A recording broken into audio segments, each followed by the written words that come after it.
You know, first timers, what's up sa inyo? Anong first time ang meron sa inyo ngayon? Ngayong araw, kahit umuulan, itutuloy natin ang request ninyo na pag-usapan at review si Korak natin. Simulan na natin.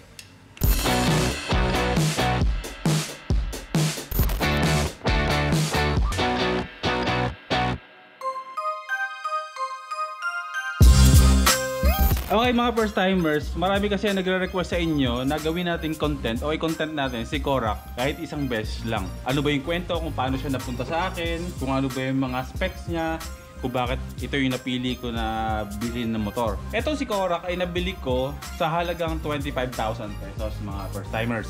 Hindi siya brand new, second hand siya. Bigla lang yung pagkabili namin dito dahil nga nadaan lang kami ng Rusi ng kapatid ko at bigla lang namin napag-isipan na ilabas niya itong motor. Hindi nakapangalan to sa akin pero sa kapatid ko dahil yun na, may mga kadahilanan.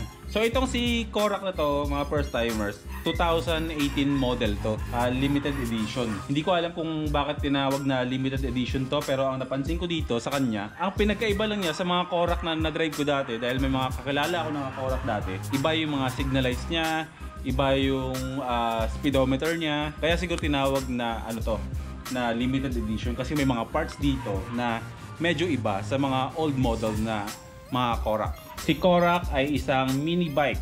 Okay? Hindi siya katulad ng mga ibang motor na malalaki. Mini bike. Kumbaga, close to scooter yung laki niya. Malaki lang siya tignan sa mga videos ko, sa mga pictures dahil siguro sa angulo na ginagawa ko sa pagpipicture sa kanya. Pero maliit siya na bike. Isa siyang mini bike. Ang Korak, mga first timers, ay gawa dito sa Pilipinas, sa Dumaguete City. Doon yan ina-assemble. Pero ang mga parts niyan ay gawang China. So considered as China bike. Ito, yung mga isa sa mga nakita ko na pinagkaiba ng mga old model ng mga Koraks. Ito kasi digital na. Makikita nyo yung RPM dyan. Pag nag-rev ka dito, pumapalo-palo na ganyan. Nakikita nyo kung anong yung shifting ng gear. Dyan. Unlike sa mga ibang old model ng Koraks, ito, naka-LED signal lights na rin. LED rin magkabilaan. Tapos, pati sa likod, ganun din. Ayan. So maliit lang siya, unlike dati sa Korak na mga nakita ko, medyo may katabaan yung mga signal lights. Pina-customize ko na lang talaga itong mga first timers na ikabit dito kasi di ba dati merong mudguard dito na mahaba to, pero yun yung pinatanggal ko kasi di ba pinakabitan ko ng mudguard na ganito. So nilipat ko dito, nagtatanong ko kung tumatama to pag may nakasakay, hindi. Nasa ilalim lang yan ng hita ng sumasakay dito. Isa pa sa kagandahan dito kay Korak ay ang brakes niya is naka-disc brake siya, dual disc brakes. Meron sa harap, ganun din sa likod. Karamihan ng mga branded na mga motors, single disc brake lang. Pero itong si Rusi Korak, meron sa likod at meron sa harap. Okay, diba? Pagdating naman sa gulong, mataba ang gulong niya, though maliit lang yan. Hindi ko alam kung anong size to. Same as dito sa harap, mataba din. Ang brand nito ay Motomax. May konting problema lang tayo sa Motomax na gulong, stock na mga gulong, matulas yan. Kaya doble ingat tayo kapag hindi pa tayo nakakapagpalit ng gulong. Kailangan natin alalay, huwag tayong dadaan sa mga guhit sa kalsada. Nakita niyo yung mga white lanes or yellow lanes or double lanes, huwag na huwag niyong dadaanan yun lalo pag basang-basa yung ulan kasi sigurado yan, dudulas ka or sisemplang ka. Ang isa lang sa hindi ko nagustuhan dito kay Korak talaga is wala siyang compartment. Wala siyang lagay ng tools, wala siyang lagay ng helmet. Itong upuan na to, upuan lang yan. Kumbaga, ang pwede mo lang ilagay dyan sa loob mga first timers ay ORCR mo at kung ano mga resibo pa na may kinalaman sa motor na to. Yan, pagdating naman sa handling mga first timers, itong si Korak, okay na okay siya dahil maliit siya na motor. Pagdating naman sa matraffic, komportable siya, hindi siya nakakangawit dahil hindi ka naman nakatingkayad. So iwas ngalay ka kapag naipit ka sa traffic at hindi ka umaabante. At dahil nga nakikita nyo, isang mini bike lang talaga si Korak, dinasign lang siguro talaga to para sa isang rider lang. Pero may konting extension dito para sa upuan kung saan pwede ka pa magsakay ng kahit isa. Nasubukan ko naman mga first timers na mag-angkas dito. Ang kagandahan ay hindi naman naapektuhan yung takbo ni Korak. Yung handling okay pa rin. Actually mas maganda nga i-drive, mas masarap i-drive kapag may angkas kasi lapat na lapat yung gulong sa kalsada. So makapit siya kahit na basa. Kasi ilang beses na akong bumiyahe na basa to, lagi nagsaslide to. Pero pag may angkas ka, bawasan mo ng konti yung hangin ng gulong, lalo na yung sa harap. Ayan, goods naman, wala namang epekto. Pagdating sa makina niya, ganun pa rin, hindi siya nahihirapan, malakas pa rin. Okay na, mag-isa ka lang or may angkas ka, pwede. Pagdating sa long driving, walang problema kasi 110 naman yan, pwede.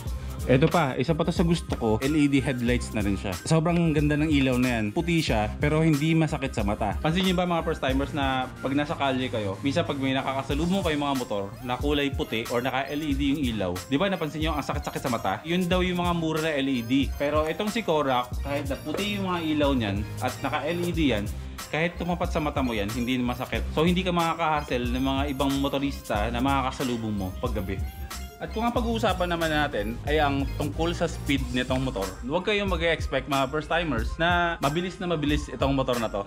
Dahil nga 110 lang siya at alam natin na ang cc ng isang motor, kunwari nasa 150 siya, hindi natin siya pwedeng sagarin. Ang sagad lang na tinatakbo ni Korak, 85 to 100 kilometers per hour. Yun nga lang kasi 'di ba? Ang problema dito kay Korak, nginigin siya. Nanginginig yung motor pag sobrang bilis na. So, may mga ina-advise ang mga Korak users, may kailangan lang yatang palitan sa loob ng makina, yung mga bolts para mawala daw yung nginig ng makina. Pagdating naman sa makina at sa oil ang pinag-uusapan, ang makina ng Korak ay nakadepend talaga siya sa oil, yung performance. Hindi siya tulad ng mga ibang motor na pag nilagyan mo ng magandang oil, siguro after 1,000 kilometers, kailangan mo na siyang palitan, di ba? Kay Korak, dapat hindi man lang siya umabot ng 500 kilometers o kahit 400. Or at least, once a month, kailangan mo siyang palitan ng oil. Ang buhay ng makina is andun sa oil na dapat alagang-alaga siya sa oil. Dati, ang ginagamit ko ng oil dito is yung Shell na kulay dilaw. Hindi ko alam po anong pangalan nun. Nagpalit na ako,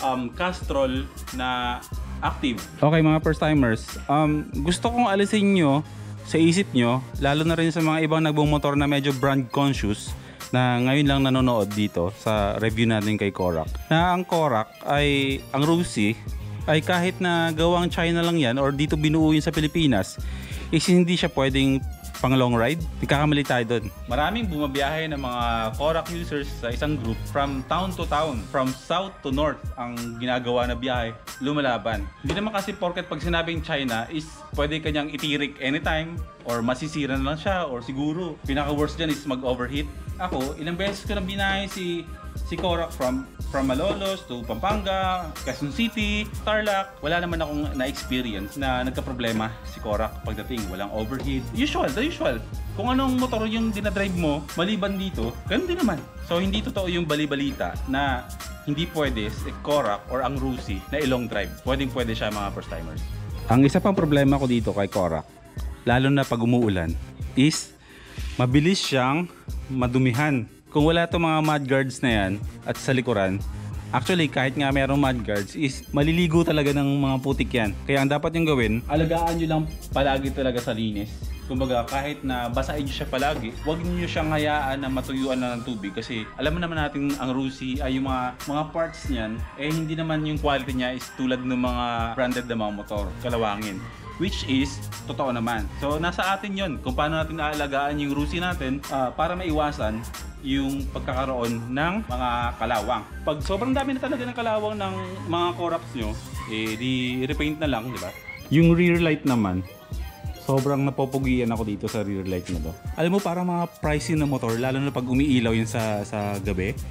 Sobrang ganda ng ilaw na yan. At isa pa sa mga dahilan kung bakit gustong gusto ko si Korak. Kasi tignan niyo yung forma niya. Masyado siyang futuristic. Like kunwari, may lumabas na mga bagong model ng mga ibang branded na motor. Yung itsura niya, hindi siya magpapahuli. Yun lang ang kagandahan sa Korak. Kahit copycat lang siya ng mga iba't ibang brands ng mga motor. Alam natin yan. Kahit pa paano, tinitweak nila yung design. Yung mga design nila, kahit na medyo ginaya nila sa ibang mga brands, is mas maganda pa kaysa dun sa mga original talaga. Pogi, di ba? Yung mga decals niya, is maganda yung klase ng sticker, 'di ba? Hindi siya yan nababakbak. Korak Limited 110. Hindi siya basta-basta nababakbak kasi kumpara sa ibang brand din ng motor, total kinukumpara na natin siya. Ang sticker na to, pagkakabit niyan, kinote pa yan.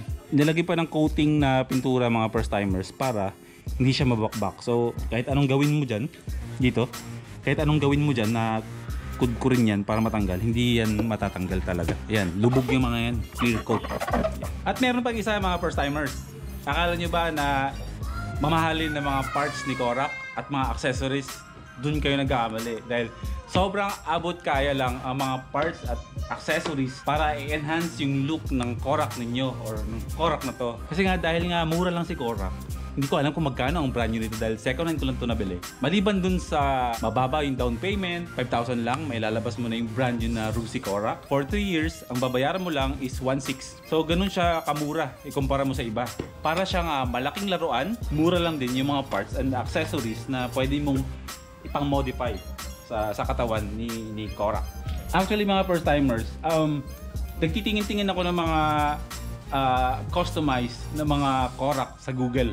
Marami ako mga inipo ng mga pictures, kaya para mas ma-enjoy nyo at mas lalo kayo maengganyo na mag-Korak na rin kayo, panoorin nyo to.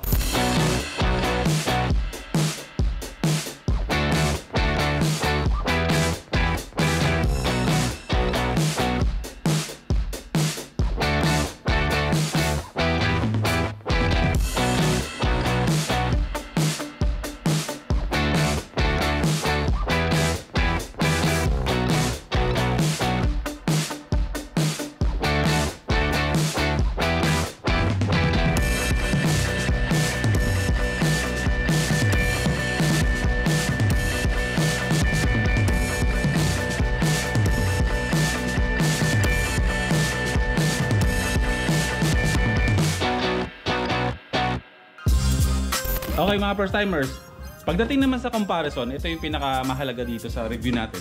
Pagdating sa comparison ng motor na to sa ibang mga brand, kung ang durability ang pinag-uusapan natin is lamang na lamang talaga yung mga branded na mga motor, di ba?